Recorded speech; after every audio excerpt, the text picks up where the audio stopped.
खेला बसे ठीरी माले खाला मसे खेला मशे खेला बोजू बा खेला बसे ठीरी बोलो बोजी की बो।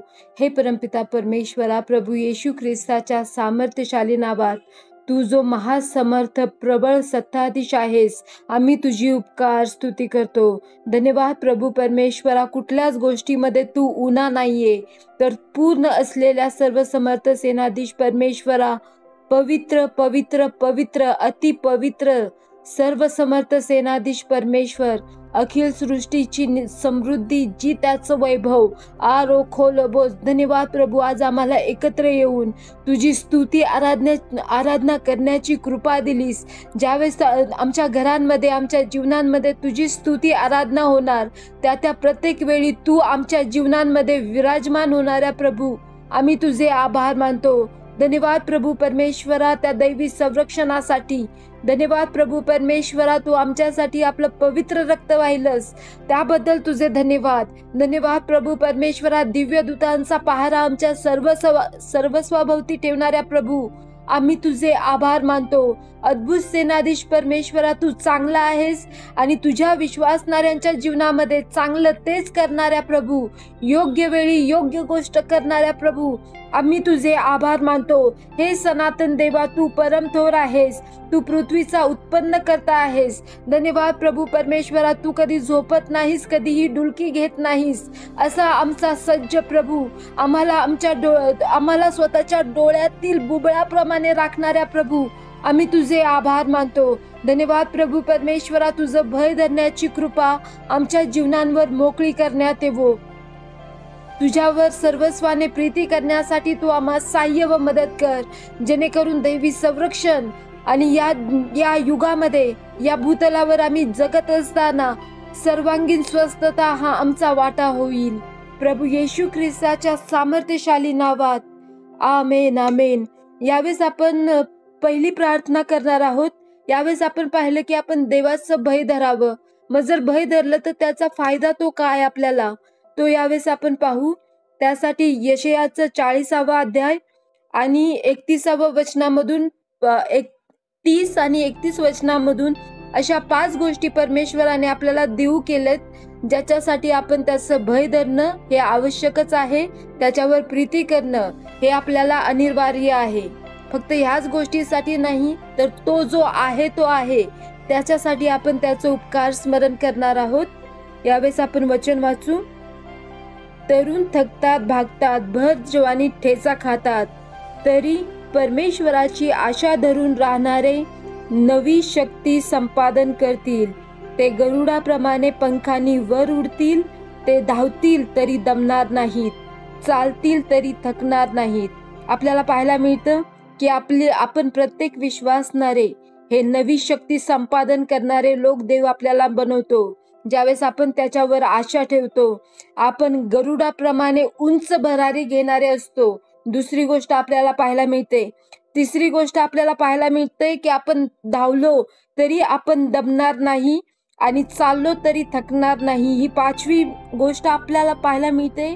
त्याचबरोबर 29व्या वचनामध्ये परमेश्वर आपल्याला त्याचं बल देतो, त्याचं बल आपल्याला प्राप्त होतं, त्यामुळे 31वं वचन आपल्या जीवनामध्ये प्रस्थापित होतं।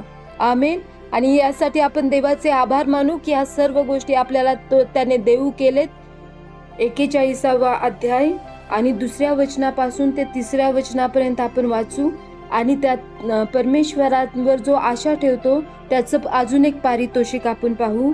ज्याच्या पावलांस धार्मिकता अनुसरते, अशाची उठावणी उगवतीकडून कोणी केली, राष्ट्रे त्याला वश होतील। जो परमेश्वराला वश होतो, जो त्याला अनुसरतो, राष्ट्रे त्याच्या खाली त्याला झुकतील, असं परमेश्वराचं वचन आपल्याला सांगतंय। असे तो करीतो, राजांवर त्याची सत्ता बसवतो। तो त्यांस धुळीसारखे त्याच्या तलवारीच्या स्वाधीन करीतो व उडणाऱ्या धसकटाप्रमाणे त्यांस त्याच्या धनुष्याच्या स्वाधीन करीतो। 3रं वचन, तो त्यांचा पाठलाग करीतो, ज्या वाटेने त्याने कधी पाऊल ठेवले नव्हते, तिने तो बिनधोक जातो। आपण कुठल्या पण मार्गाने जाऊ, रस्त्याने, कुठल्या गल्ली बोळामधून, कुठे पण, कुठल्या पण देशामध्ये असो किंवा आपल्या देशामध्ये असो, आपण बिनधोक कसे चालणार, कारण सर्व समर्थ सेनाधीश परमेश्वराला आपण अनुसरलोय आणि त्याच्यातर्फे आपल्याला प्राप्त झालेलं हे पारितोषिक आहे, हा रिवॉर्ड आहे. त्याचबरोबर कोणी राजा का असेना, त्याला परमेश्वर, जर तुम्ही आणि आम्ही नियमशास्त्र परमेश्वराच्या वचनाप्रमाणे चालत आहोत, तर परमेश्वर त्यालाही आपल्या पुढे चित करणारा प्रभू आहे. यासाठी आपण परमेश्वराची उपकार स्तुती करूया की परमेश्वर कसा आपल्याला आशीर्वादित करतो. यावेळेस 41:9 पाहूया. मी तुला हाती धरून पृथ्वीच्या दिगंतापासून बोलावून आणले, तिच्या सीमांपासून तुला बोलावून आणले. तू माझा आहेस.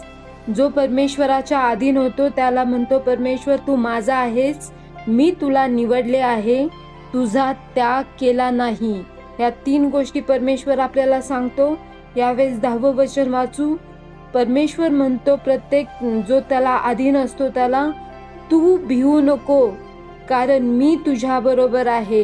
घाबरू नको, कारण मी तुझा देव आहे. मी तुला शक्ती देतो, मी तुझे सहाय्य करीतो. मी आपल्या धार्मिकतेच्या उजव्या हाताने तुला सावरितो.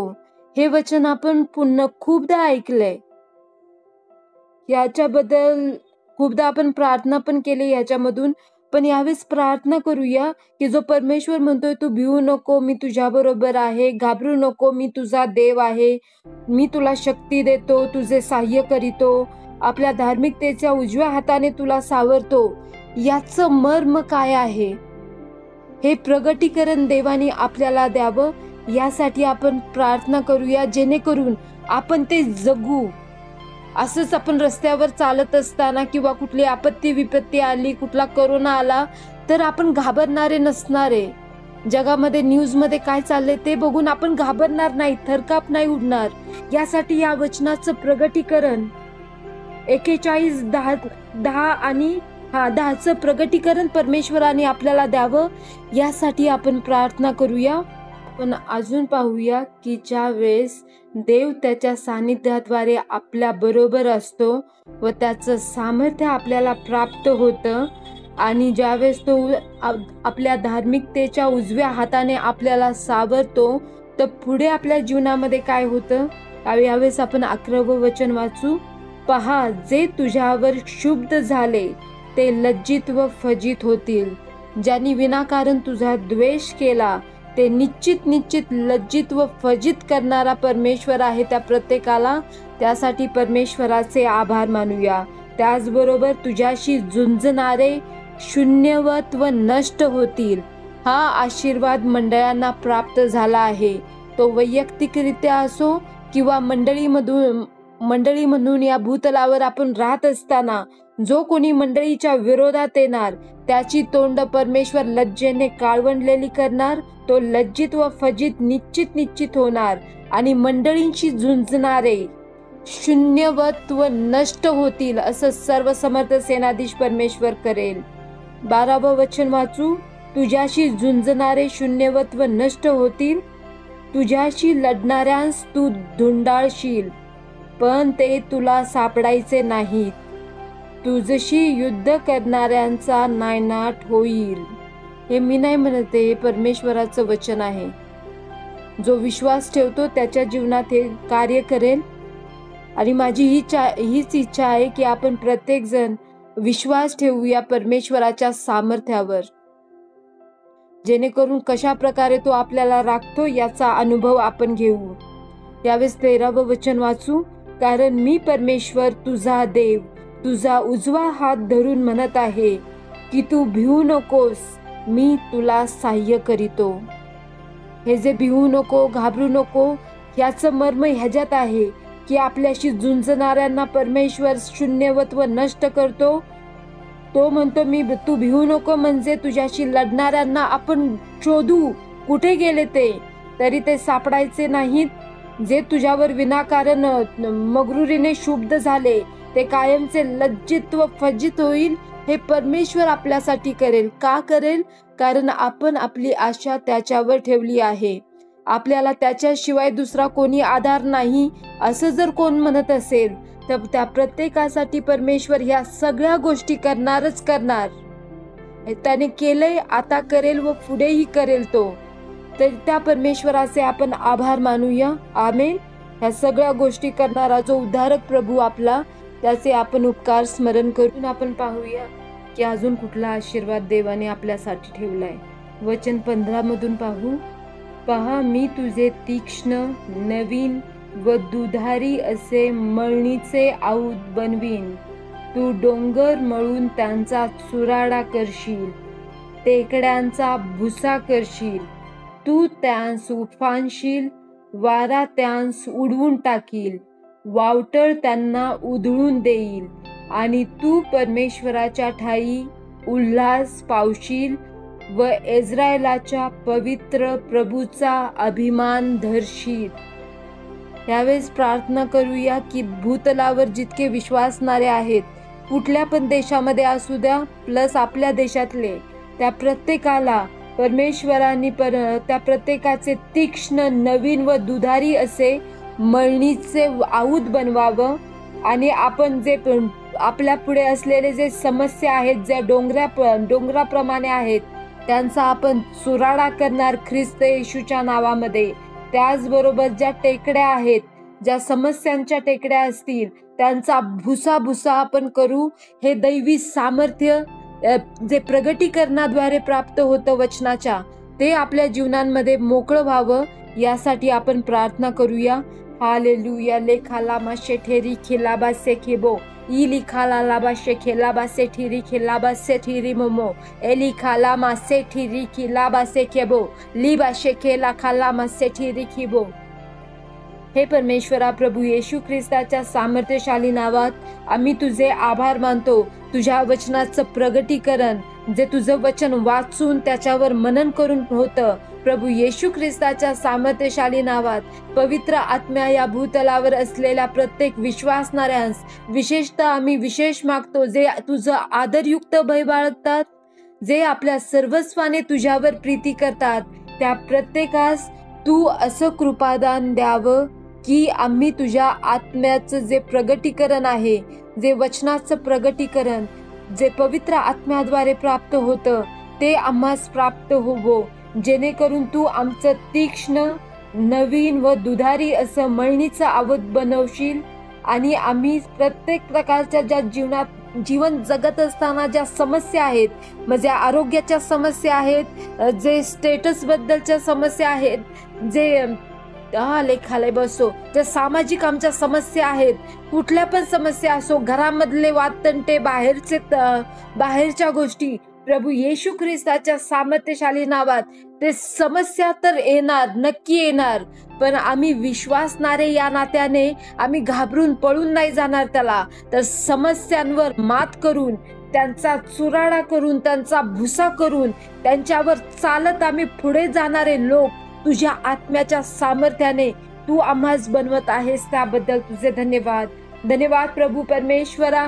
आम्ही आमच्या सर्व समर्थ सेनाधीश परमेश्वराच्या ठाई उल्हास पाहू व आपल्या पवित्र प्रभूचा अभिमान धरू. होय प्रभू परमेश्वरा, आमच्या हयातीमध्ये जितके दिवस या भूतलावर तू आम्हाला ठेवला आहेस, आमचं आयुष्य पूर्ण होण्याच्या आधी आम्ही हाच आशीर्वाद आमच्या जीवनामध्ये पाहू, आमच्या भावा बहिणींच्या जीवनांमध्ये पाहू की परमेश्वराचा आम्ही अभिमान बाळगला आहे आणि याच कारणास्तव सर्वांगीण स्वस्थता परमेश्वराने दिला आहे.